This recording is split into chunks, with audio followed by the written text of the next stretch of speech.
Hello बच्चों, आज मैं आप लोगों को क्लास 8th की जो आपके पास लेटेस्ट एडिशन की RS अग्रवाल की बुक है ना, उसमें आज हम अपना chapter number 2 cubes and cube root की एक्सरसाइज 2 भी करने वाले हैं। बहुत छोटी एक्सरसाइज है और बहुत आसान एक्सरसाइज है। इसमें आपको क्या कह रहा है, इवैल्यूएट करना है। टोटल आपको 11 क्वेश्चन इसके अंदर दे रखे हैं और हर क्वेश्चन में आपको क्या करना है, इवैल्यूएट। कई बार इवैल्यूएट का मतलब ही हम नहीं समझ पाते कि क्या होता है, तो इसमें एक तरीके से आपसे वो कह रहा है कि आपको ये सिंप्लीफाई करना है। जैसे अगर आप यहाँ पर इसका फर्स्ट पार्ट देख रहे हो तो आपके पास रूट के अंदर 64 लिखा है, लेकिन अगर आप यहाँ पर देखो तो ये साइड में 3 लिखा है।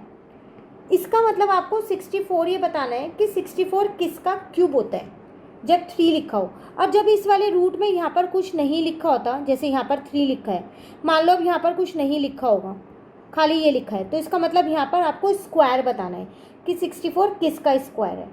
ठीक है, स्क्वायर के केस में कभी भी वो 2 लिख के नहीं देगा, पर क्यूब के केस में वो हमेशा यहाँ पर 3 लिख के देगा। तो इससे आप पहचान सकते हो कि आपसे वो स्क्वायर पूछ रहा है या फिर क्यूब पूछ रहा है। तो 64 के अगर मैं यहाँ पर पहले अपने प्राइम फैक्टराइजेशन देखूँ तो हमने यहाँ पर 64 के प्राइम फैक्टराइजेशन निकाल लिए। आप चाहो तो इसको डायरेक्ट भी कर सकते हो, 4 इंटू 4 इंटू 4 करके, वो भी हो जाएगा। तो ये आ गया 32, देन 2 16 जा, 2 8 जा, 2 4 जा, 2 2 जा, 2 1 जा। तो 64 इज इक्वल्स टू में 2 into 2 into 2 into 2 into 2 into 2। ठीक है, ना 3 3 का पेयर बनाएंगे। क्यों? क्योंकि मुझे यहाँ पर क्यूब निकालना है, इसीलिए। तो यहाँ पर मैंने लिखा 64 और यहाँ लिखा 3। तो इन तीनों पेयर का एक 2 ले लिया, इन तीनों पेयर का एक 2 ले लिया, मेरा आंसर आ गया 4। तो 64 जो है वो क्या होता है, मेरे पास 4 का क्यूब होता है। क्लियर हो गया फर्स्ट पार्ट। चलिए अब आते हैं अपने सेकंड पार्ट पे। सेकंड पार्ट है 343। 343 को आप डायरेक्ट कर सकते हो क्योंकि ये 7 का क्यूब होता है और किसी की टेबल में ये नहीं जाता 343, तो आपको 7 से ही यहाँ पर करना पड़ेगा इसको। तो 7 की टेबल में 49 पे जाता है, देन 7 7 जा और 7 1 जा। तो 343 के अगर प्राइम फैक्टराइजेशन देखूं तो 3 बार 7 आया, एक पेयर बन गया। बस इससे मुझे ये पता चल गया कि 343 जो है वो 7 का क्यूब होता है। क्लियर हो गया। चलिए नेक्स्ट पे आते हैं अपने थर्ड पार्ट पे। थर्ड पार्ट है आपके पास यहाँ पर 1728।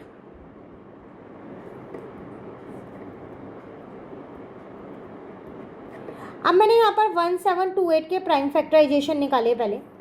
तो 1728 मेरे पास 2 की टेबल में आता है 864 पे। अगेन ये मेरे पास 2 की टेबल में आता है 432 पे। फिर ये 2 की टेबल में आता है मेरे पास 216 पे। फिर 2 की टेबल में आता है 108 पे।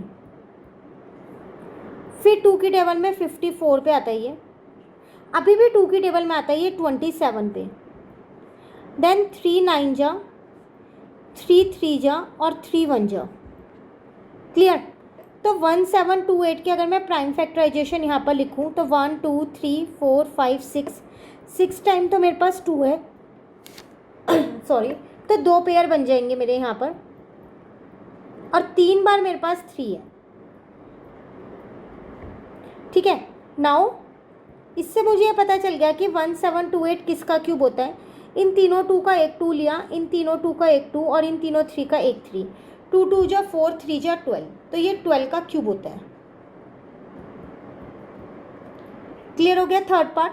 चलिए अब आते हैं हम अपने फोर्थ पार्ट पे। 9261 है हमारे पास।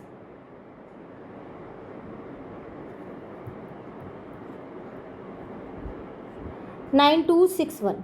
ठीक है, नाउ 9261 के अगर प्राइम फैक्टराइजेशन देखें तो देखो ये 2 की टेबल में तो नहीं आता, ये 3 की टेबल में आता है 3087। डिविजिबिलिटी रूल से हमने ये पता किया कि ये 3 की टेबल में आता है। अगेन ये 3 की टेबल में आता है 1029 पे। अभी भी ये 3 की टेबल में आता है मेरे पास 343 पे। अभी हमने जाना कि 343 7 का क्यूब होता है, तो मैं इसे डायरेक्ट इसलिए 7 से ही करती हूँ। ठीक है, नाउ 9261 के प्राइम फैक्टराइजेशन आ गए। 3 बार तो 3 आया, एक पेयर बन जाएगा। 3 बार 7 आया, एक पेयर बन जाएगा। ठीक है, इससे मुझे यह पता चल गया कि 9261 जो है वो 21 का क्या होता है, क्यूब होता है। पेयर में से हमेशा एक ही नंबर लेना है, इस चीज़ का बस आप ध्यान रखना, ठीक है। चलिए फिफ्थ पार्ट पे आते हैं।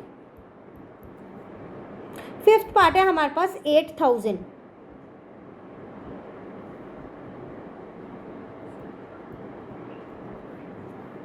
तो अगर मैं यहाँ पर 8000 के प्राइम फैक्टराइजेशन निकालती हूँ, आप इसे डायरेक्ट भी कर सकते हो, आपको पता है कि जो 8 है वो 2 का क्यूब होता है, उससे भी कर सकते हो आप। तो यहाँ पर 4000 आ जाएगा, फिर दोबारा 2 से किया 2000 आ गया, फिर दोबारा 2 से किया 1000 आ गया, फिर दोबारा 2 से किया 500 आ गया, देन 250 आ गया, और उसके बाद किया तो 125 आ गया। अब 125 तो 5 का क्यूब होता है ना, तो इसको 5 से किया तो 25 आ गया, फिर 5 5 जा और 5 1 जा आ गया। इसका मतलब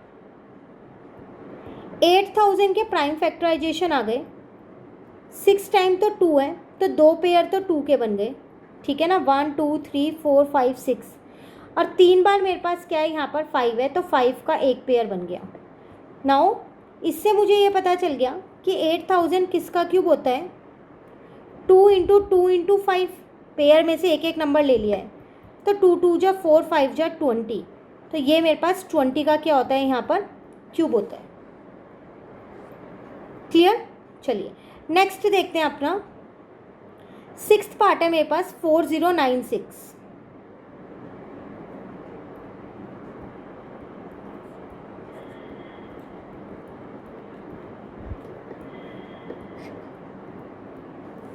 तो अगर हम 4096 के पहले प्राइम फैक्टराइजेशन करते हैं, तो ये 2 की टेबल में 2048 पे जाता है, फिर दोबारा ये 2 की टेबल से जा रहा है 2048 1024 पे, अभी भी ये 2 की टेबल से डिवाइड हो रहा है 512 पे, 512 भी 2 से डिवाइड होगा 256 पे,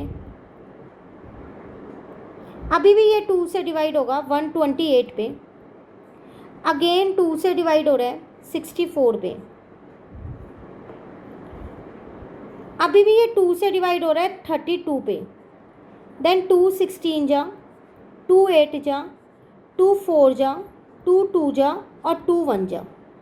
एक बार काउंट करने पड़ेंगे कितने 2 आए हैं इसके अंदर 4096 के अंदर, तो चलो काउंट करते हैं। तो 1 2 3 4 5 6 7 8 9 10 11 12 टाइम्स है मेरे पास 2, तो मैं यहाँ लिख लेती हूँ 1 2 3 एक पेयर, 1 2 3 दूसरा पेयर 6 टाइम्स हो गया, देन 1 2 3 तीसरा पेयर हो गया, यहाँ पर भी 1 2 3 बार, टोटल 12 टाइम्स लिख दिया।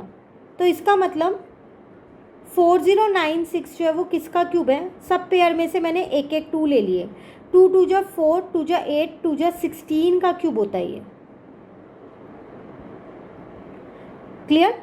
चलिए नेक्स्ट पार्ट पे आते हैं। नेक्स्ट पार्ट है आपके पास यहाँ पर 3375।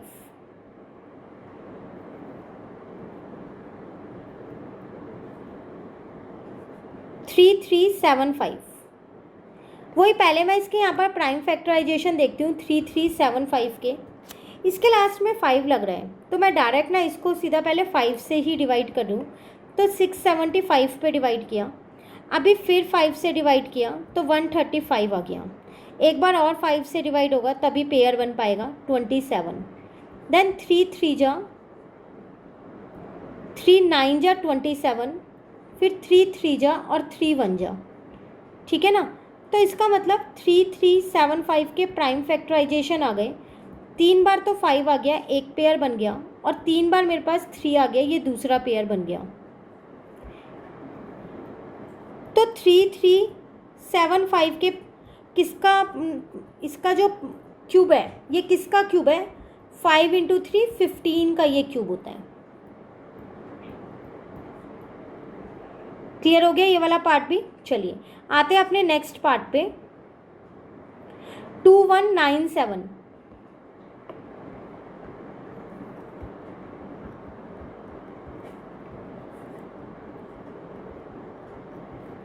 तो अगर मैं 2197 के प्राइम फैक्टराइजेशन देखूं, तो देखो ये 2 की टेबल से जो जाता नहीं है क्योंकि इसके लास्ट में 7 है, ये 3 की टेबल से भी नहीं जाता, 7 की टेबल से भी नहीं जाता, आप इसमें ऑड नंबर वाली टेबल देखोगे, 3, 7, 9, 11, 13, तो ये 13 की टेबल से जाता है 169 पे, और मुझे पता है कि 169 जो है वो 13 का स्क्वायर होता है।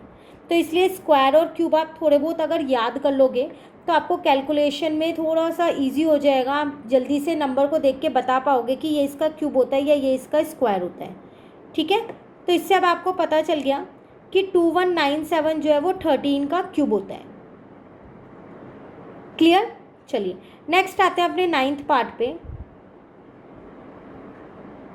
यहाँ पर देखो रैशनल नंबर में दे रखा है 125 अपॉन में 512 है।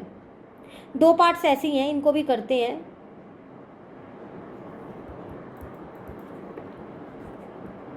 तो 125 अपॉन में आपके पास है 512। ठीक है, तो आप ये देख लो कि 125 जो है वो किसका क्यूब होता है और 512 किसका होता है।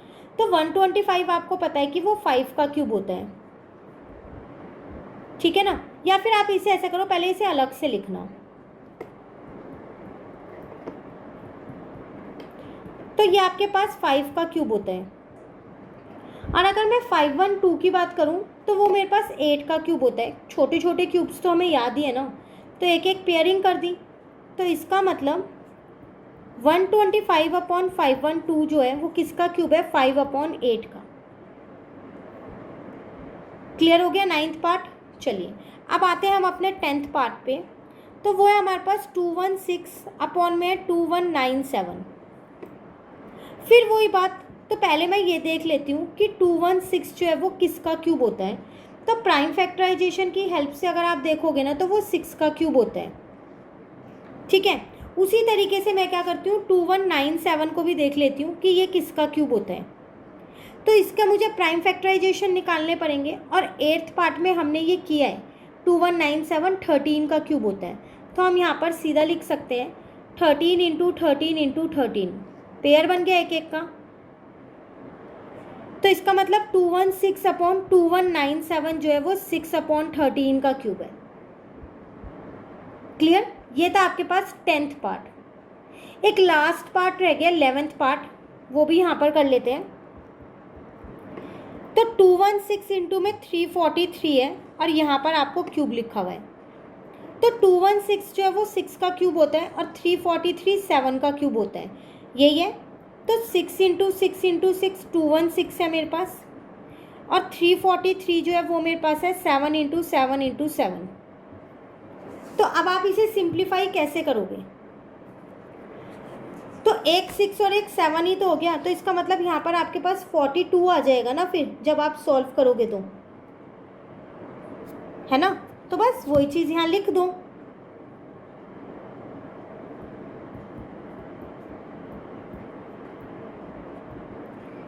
तो 216 6 का क्यूब होता है और 343 7 का, तो इसका आंसर आ जाएगा 42।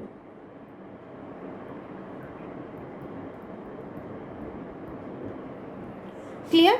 ये थी आपके पास एक्सरसाइज, छोटी सी एक्सरसाइज थी, सिर्फ एक ही कंसेप्ट था इसमें क्यूब निकालने वाला, जो हमारी यहाँ पर कंप्लीट हो गई है। अब मिलते हैं नेक्स्ट क्लास में नेक्स्ट एक्सरसाइज के साथ। Thank you.